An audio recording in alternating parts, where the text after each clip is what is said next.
All right, Danny Kelly is here. We have a really fun gimmick coming up in a second. But right before we started taping, Diggs goes out for the year for the Cowboys. What does this do in your mind for top teams in the league? Oh, man, that's a good question. I mean, it clearly, because their defense just was so dominant. He's such a good player at creating turnovers. Definitely hurts them. I still think they're still up there with among the best teams, though.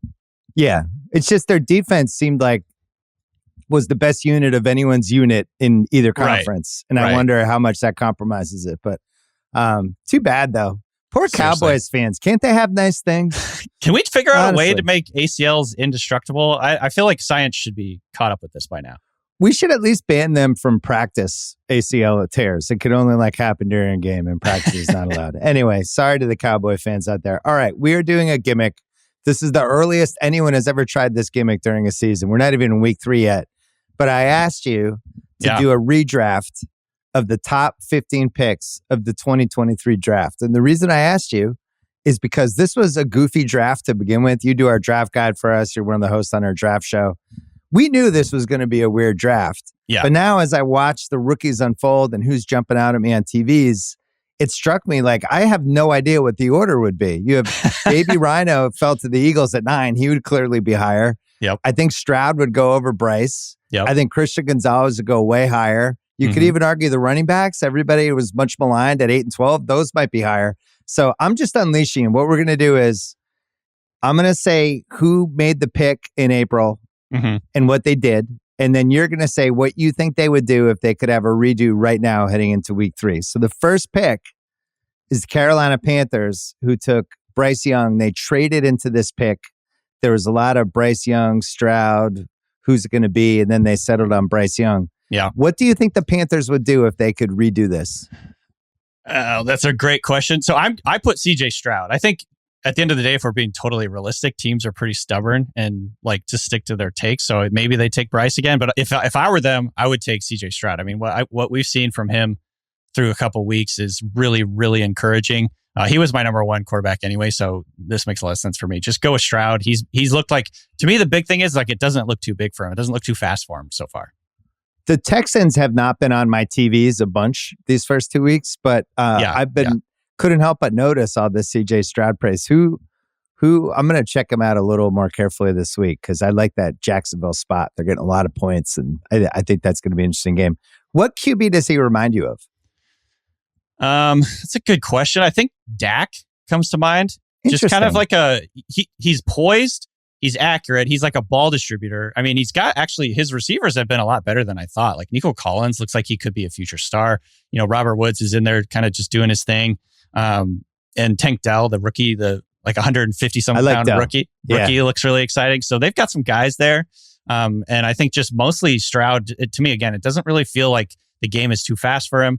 He's doing a few things out of structure, but they've asked him to throw a lot. I think he's second in the NFL in pass attempts right now. And I thought he's acquitted himself really well. He looks like to me, is going to be a long-time starter. Dell was getting some fantasy waiver wire action in all of my leagues this week. People were jumping on that one. Okay, Houston second. You just took CJ Stroud from them. They're devastated. Yeah. What do they do if they had that second pick? I mean, you think they just take Bryce and screw it? No, I put Anthony Richardson. Even though I kind of hate it for Anthony Richardson, I wanted to keep Anthony Richardson on the Colts because I think their coaching staff is really just perfect for him and their system and their scheme and everything. But I mean, if we're being honest, what we've seen from Richardson over a couple of weeks is, again, very, very encouraging. This game doesn't look too fast for him. You know, he's obviously going to be really dangerous with what he can do with his legs. And, you know, he's the way that he gets the ball out, he avoids sacks. I think all of this is super encouraging. He does not look to me like a guy that was, you know, basically touted as super raw and super inexperienced. Like, he doesn't look to me like that type of guy. I think, you know, the future is really bright for this guy. You know, if he can stay healthy, of course. There's a physicality / air to him that I like. Yeah. Hard to explain. I don't even know what the word is, but it reminds me a little of Anthony Edwards in basketball, where he just has this look physically like I'm ready to run over whoever I need to run over. Yeah. That's why it was such a bummer when he got concussed in week 2, because that seemed like that was a possible breakout game for him. I think that was a freak thing. I'm hoping that was a freak thing. It wasn't necessarily an indication of, you know, how he plays or whatever. Yeah. But yeah, it's definitely concerning. You don't want to see him getting hurt so quickly. A couple of these rookie quarterbacks are already hurt. So, but yeah, I mean, he was the most athletic quarterback of all time, literally at the combine. So, right. Yeah, he's fun. We're seeing that. Their O-line was a little banged up this week, so maybe this is a good game for him to skip if Minshew ends up playing. Yeah. Houston's also on the board with the third pick. They took Will Anderson, who I think people have liked. I think he's been a thumbs up. But do you think he would go third if we did a redraft? I do. I put Will Anderson here. I know that's not like the most exciting thing ever, but I think they obviously were very convicted on him. They obviously moved up really far to get him. Big trade. Yeah. Yeah. They gave up a future first for that. So, obviously they gave up a 12, a future first, and then one other was like a second or third, but it was a lot. Yeah. So I think they would stick with this pick. I mean, he's been really good. He's been really disruptive, getting a lot of pressure. He just looks the part. He passes the eye test. So I think they would stick with that one. You liked him in the draft guide, right? I remember you were more bullish because he turned into a pretty polarizing guy. Like, I think, who is this? What is he going to be? I think there was some worry that he was a little light, not on the same level as some of the top tier pass rushers of the past. He's not quite as big as like a some of the guys we've seen, like a Bosa or whoever. But I think his explosiveness and just overall skill set, he's good against the run. He can, get after the passer. I think the way that the Texans have been utilizing him so far, at least from what I've seen, is pretty exciting. Kind of letting him go out and pin his ears back a little bit. And so, yeah, he's looked really good so far.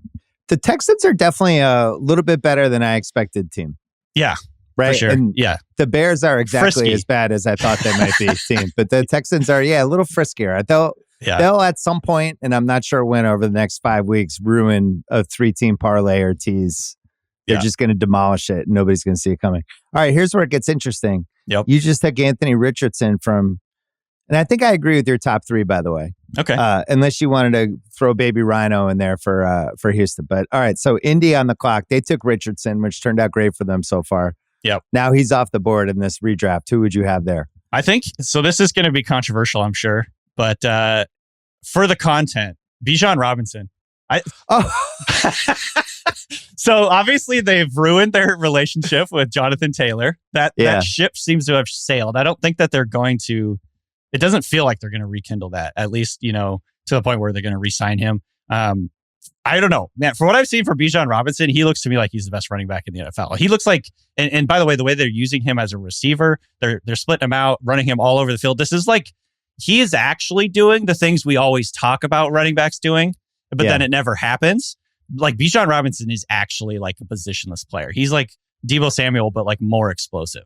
And so, obviously that's me rationalizing taking him so high, but just the way that just how explosive he is. If they don't have Anthony Richardson or CJ Stroud there, I don't think Chris Ballard is going to take a guy like Bryce. So well, from what we've seen from Bryce too, it's a little worrisome, a little shaky so far. Like there's a is he too small question that I think could be legitimately asked. I couldn't agree more wholeheartedly on Bijan, and I know it's just idiotic to take a running back that high, but he leaps off the TV. I don't know if he's the best running back in the league. He might be, but he's certainly the most exciting. I mean, it just feels like any screen pass, any handoff, any sweep. You're surprised when he gets tackled. He seems like what it's like to watch an awesome college football running back, but he's doing that at the NFL level. And I think the Packers are good. Like he kind of tore him up a little bit. And their only concern is they don't want to give him too many touches, too many carries. They don't want to put too much of a workload on him. So he's always around 12 to 15 carries, maybe a couple screens. I'm with you. I think if you're going to say who's the most talented running back in the league, he would be the first pick, right? Who else would you even put against him? I mean, Chubb, but that obviously changes things now. And so I don't know. I mean, and Chubb didn't catch the ball. Like he's not a pass receiver threat. I don't think like Bijan is. As you said, Bijan can turn into Deebo Samuel out of nowhere. I think the only guy that really at this point compares to him is Christian McCaffrey, but they're not even like really stylistically that similar. I don't know. It's like Christian McCaffrey's a little smaller and he's more versatile as a receiver. Bijan is he's like 220 pounds and, raw power. And the way that he moves is so unique. I feel like you could see that on the first run he had in the NFL where he just cuts on a dime. I've been kind of comparing him to like the Top Gun line where he's like, I just hit the brakes and let him fly by. But he does it so like subtly. You see defenders run past him like 3 or 4 times on one play. You know what I mean? And so he's just incredible. So I'm really excited about that. Of course, the Colts could have taken Jalen Carter here, but I did it for the content. You know, I did it for the whole Jonathan Taylor storyline too. I love it, and I completely support it. All right, so you got your beloved Seattle Seahawks, or we're on the clock at 5 here. They took Witherspoon, the cornerback, in the first iteration. Who do they take, in your opinion, now? This is already a discussion in Seattle. It's already heating up. It's already heating up. Is it on the text threads? It's already on the text threads. I think most people are still pretty bullish on Devin Witherspoon. I think he looked good in the first game they played this last week. But I'm going with Jalen Carter here simply because he's been one of the best interior defenders in the NFL, period. Not even among rookies, like one of the best interior defenders in the NFL. He looks unstoppable. So obviously, I think the reason the Seahawks didn't take him was not necessarily related to football at all. You know, I'm guessing they probably had a really high grade on him from a football point of view, but they, you know, internally, what I've heard is that, you know, they just wanted guys who were really, really hardcore competitors. And that was kind of some of the question marks that you had about Jalen Carter coming in. And he landed on a team that has a really good support system, some of his former teammates there. So hopefully it works out for him there. But I think just on the football field, man, he would be really very helpful for what the Seahawks are trying to do because their defensive line has not been, you know, outstanding so far. Well, with the legal issues he had, 5 was aggressive. 9 was like, all right, this is ridiculous. Don't let him You got to take him. So it was somewhere between 5 and 9. I think 5, they would have taken some heat for a couple minutes. And then by June, all the Seahawks fans were like, holy shit, we got Jalen Carter. Right. Exactly. The thing that's crazy about him, he's old school in the sense that, because the Pats went up against him week 1, and then I watched week 2 with Minnesota, obviously, but he takes up space. He's one of those guys that... It's a big body. It's just like putting a building in the middle of the middle of the game. Yeah. And then just things move. The offensive line just kind of moves backward and he's involved. So you almost can't even see half the stuff he's doing. It's just a brute force thing. Yeah. I think the fact that they got him at 9 is just an outrage. It really is upsetting. Outrage. Really is. Yeah. It's upsetting. Like, I wish Arizona had taken him. Why did someone else take him? Yeah. I think that's like thing. Arizona, he's sitting there. Arizona's here at number 6. They took Paris Johnson, who was considered to be the best tackle in the draft. What do you think they do if they have a do-over there? I mean, I think they would still be happy with Johnson, but I put Christian Gonzalez here. I think. Oh, are we doing this now? Yeah, let's do it. Oh, I mean, do it. He was my number 7 player coming into the draft, and I feel pretty confident that I was on the right side of that story in terms of just like what we've seen from him so far. You know, he looks like, you know, physically, athletically, schematically, he's so versatile, so fast, so explosive, so big, so long. Like, he has everything you want from a corner. I still truly don't really understand how he fell to the Patriots where he fell. So I don't know, man. To me, he looks like a difference maker, a guy that can really change your defense. And when we've seen things from like Sauce Gardner, what he's done for the Jets defense, like, I don't know why he wouldn't go higher. It's been one of the great gifts of my last couple of years. I mean, I'm still recovering from the Mookie Betts trade. It's going to take forever. So it's just little victories that are trying to make me feel better. But Gonzalez going to 17. I mean, he took on Tyreek a few times, especially in the second half in that Sunday night game, and stayed in the vicinity of him and got a big interception. And he's one of those, like, you kind of know it right away. You had it with Russell Wilson, ironically, in 2012, where you start hearing the buzz in like late June, July. The stuff starts coming in. The other players start talking about him, and he's had all those check marks. To me, he reminds me of Rod Woodson when Rod Woodson was a cornerback in the early Rod Woodson days. Just a ridiculous athlete. He's always in the right spots. He's really competitive. And if you had to rank like who is the best type of player to have on a rookie contract, quarterback would be number 1. Would you go left tackle or cornerback, shutdown cornerback number 2 for what the price is compared to what the price is going to be when they're a free agent? That's a great question. I guess probably tackle, but by a hair.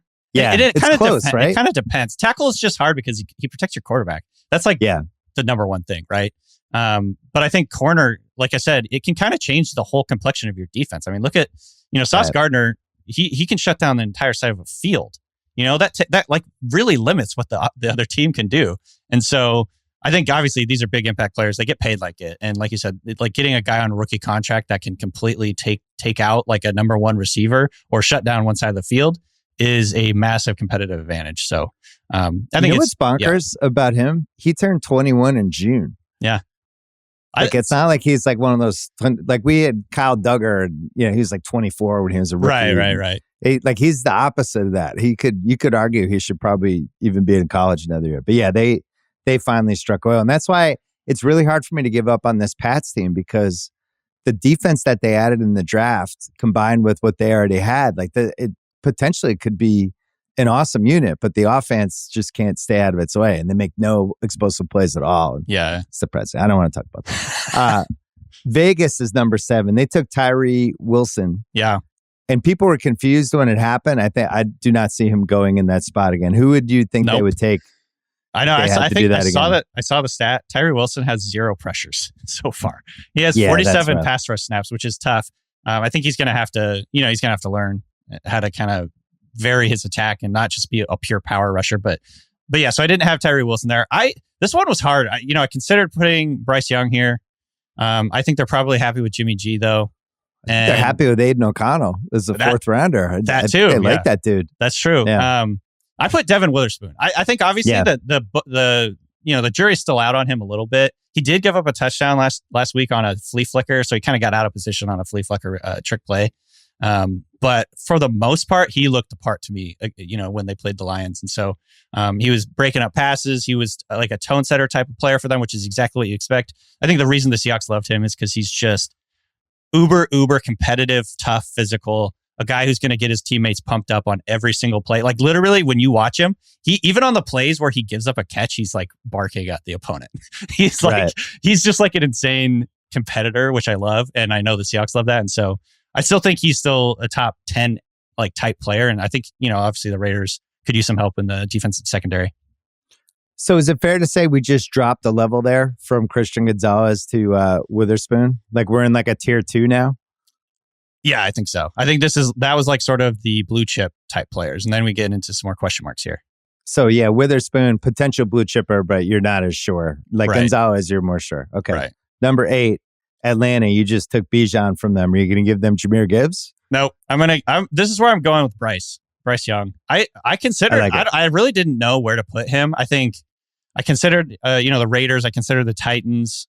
I don't think Mike Vrabel is the type of guy who would take a 5'11", 190-pound guy. I don't know. Maybe he would, but I don't know. The Falcons to me look like the type of team that would really work well for Bryce Young. Like they have a support system in place. They have a great run game, which they absolutely love to depend on. They have a couple of really tall, athletic pass catchers in Kyle Pitts and Drake London, who he can like throw to. Obviously, the skill player group is way better than in Carolina. I think that gives him a better chance.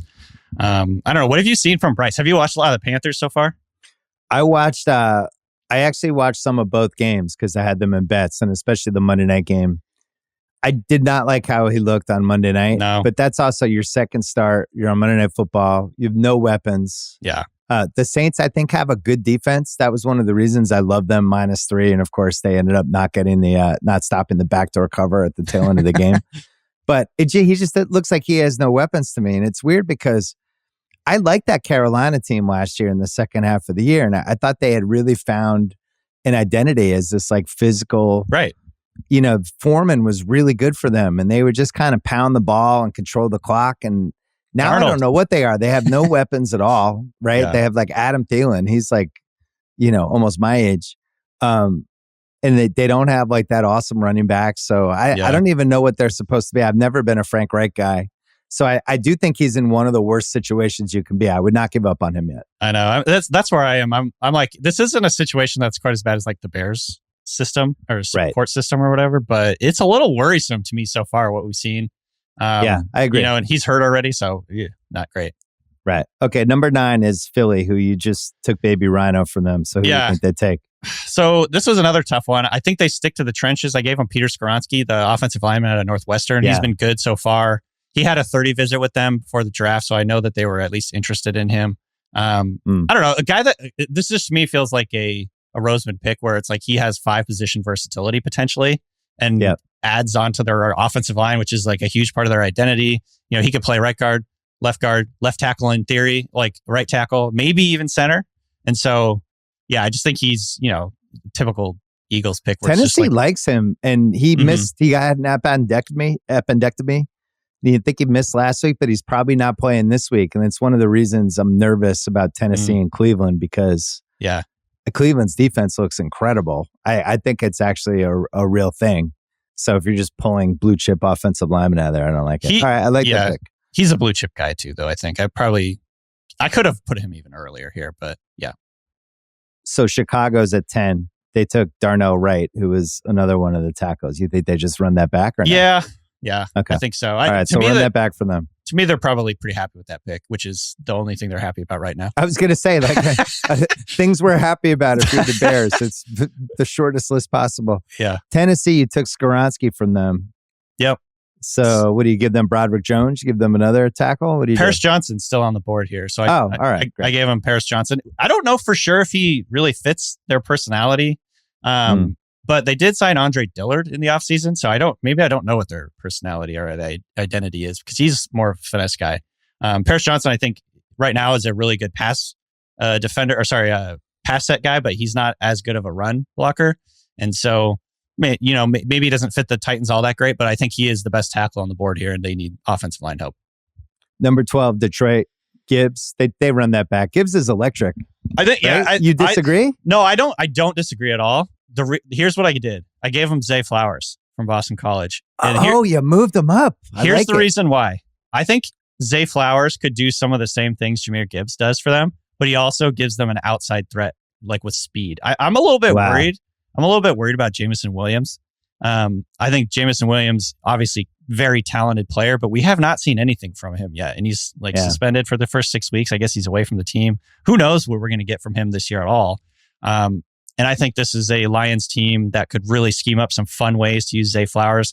And so basically I'm saying he could be sort of the Jahmyr Gibbs role, but also play on the outside, play all over the formation, give them that speed. I do love the Jahmyr Gibbs thing, though. All right, Zay Flowers at 12. That's a big win for Baltimore because they got him at 22. I'm with you. He jumps out of the TV. Yeah. He's electric. Really fun. I'm glad Lamar has him. Green Bay at 13. They took Lucas Van Ness, who I think has been pretty spotty for them. Who'd you have redo? I ran it back with Lucas. You did? Van. Okay. Yeah, I think so.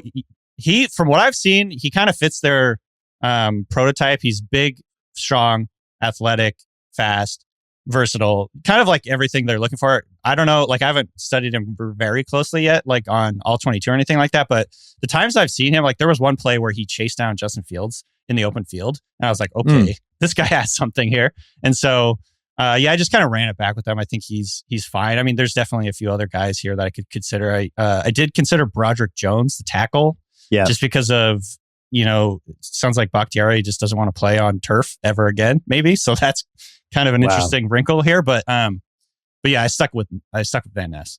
All right, we'll do two more. Pittsburgh's at 14 and the Jets are at 15. Pittsburgh took Broderick Jones. The Jets took Will McDonald, who was a healthy scratch last week. Yeah. So I'm guessing we're going to be redoing that one. Who do you have? This is a curveball here. Jordan Addison out of USC. Not a curveball to me. I think he's another one who looks like he's got it. By the way, this guy, Addison, won the Biletnikoff catching passes from one Kenny Pickett a couple of years ago. Do the whole thing where you pair up your college quarterback with your college receiver, see if that helps. Obviously, the Steelers' offense needs help everywhere it can get. The offensive line has been spotty. I don't even think Broderick Jones is playing yet. They don't really have him in at this point. And so, I don't think he started last week. I looked it up. He has 4 snaps. So, I don't know what's going on there exactly. But yeah, I think Jordan Addison gives them an immediate boost. Obviously, with Deontay Johnson hurt, he gets in there. And then, of course, he has the built-in chemistry with Kenny Pickett, who needs as much help as he can get. So I love that one. I actually think this Chargers-Vikings game this weekend, we might be hearing from him. Yeah. I can see that. One thing you can do in the Chargers is throw over the top on him. I know. They've had the worst defense. Addison enjoys that. All right. This will be fun. The last pick, just like the Jets need another kick in the balls if you're a Jets fan, but we're about to do it. They took Will McDonald, healthy scratch last week. Also 24 years old. The double red flag. I did not like that pick. He's also very I remember. skinny and light, and I don't know. So who do you have? I went. This is one of those picks where you could go a million different ways. I considered Jahmyr Gibbs since he was still on the board here, and then they were apparently interested in him. I went Jackson Smith and Jigba from Ohio State. Pair him back up with Garrett Wilson. I feel like the Jets quietly, their receiver core completely fell apart over the offseason. Corey Davis got hurt. They traded away Elijah Moore. Corey Davis he retired. They traded away Elijah Moore. I don't think Allen Lazard is a difference maker. They're like Randall Cobb is getting snaps. Like, what is going on with this receiver core? They have nobody really past Garrett Wilson. I think Jackson Smith-Njigba, pairing up with his old college teammate Garrett Wilson, that would be a lot of fun. That would be a big help for Zach Wilson, clearly. And then I think that one. The Jets just go get a different quarterback if it's not working out. I don't know. Who for you has won the tight end, the Kincaid and Sam Laporta and Musgrave? Who's your favorite? Oh, and Michael Mayer. Who's been your favorite out of those four? I think probably Laporta, honestly. I think Kincaid was my favorite coming in. And it's not like he's done anything that's really disappointing at this point. He's playing. He's getting a lot of looks and he's already, making plays for them. So that's saying something for a rookie tight end. Like, I think I saw there's more rookie tight end catches in week 1 than like any other year before. So it's like, this is like a sort of a new era. Rookie tight ends are going to come in, and basically because they're slot receivers at this point. But I would say Laporta has really looked apart. I mean, he looks like Kittle, like when he's out there. He's breaking tackles. He's just powering through guys. He's running after the catch. I mean, obviously there's the Iowa connection, but he looks like Kittle to me out there. And so I'm really excited about what he can do. What did you see? Your team played the Lions last week. What did you see from the Lions that made you either think they were a playoff team or maybe a team that we overrated? Anything? I think you texted this to me. There's no difference between the Seahawks and the Lions. Like they're the same team. They're the same team. Like they're like a plucky, good vibes team with like a really good offense, but a very spotty defense. I don't know exactly what to expect from either of these teams' defenses. But offensively, the Lions to me are one of the most fun teams to watch. Like the way that they mix things up, the skill players they have. Amon-Ra St. Brown is awesome. Jahmyr Gibbs looks super electric. Laporta is a fun player. And I think Jared Goff, honestly, he kind of gets a bad rap he had a couple of very bad seasons, but he's a very solid quarterback, kind of like in the same vein as Geno Smith. So to me, like you said, these are very similar styled teams. It feels like there's only one playoff spot for the two teams, and maybe it'll come down to that game, like some sort of tiebreaker or whatever. But I'm with you. I thought Detroit got too much hype. I thought Jacksonville got too much hype, and I thought the Chargers got too much hype. But I think Detroit roaring back and being a playoff team would be the least surprising out of those three. Yeah. The Chargers just seem like they're headed toward a coach firing, something awful. Yeah, they're just doing what they do. Yeah. All right, Danny Kelly, we can hear in the Fantasy Football Pod, which has been excellent. And Thank you. By the way, somebody spent $61 on the Browns running back in one of my leagues this week out of $100 fab, Jerome Ford. Yeah, Jerome Ford. Yeah. $61. He might not be starting 2 weeks from now if Kareem Hunt gets in shape. I don't know if I would have supported that one. Good to see you. Say hi to the fantasy guys for me. All right, will do. Thank you.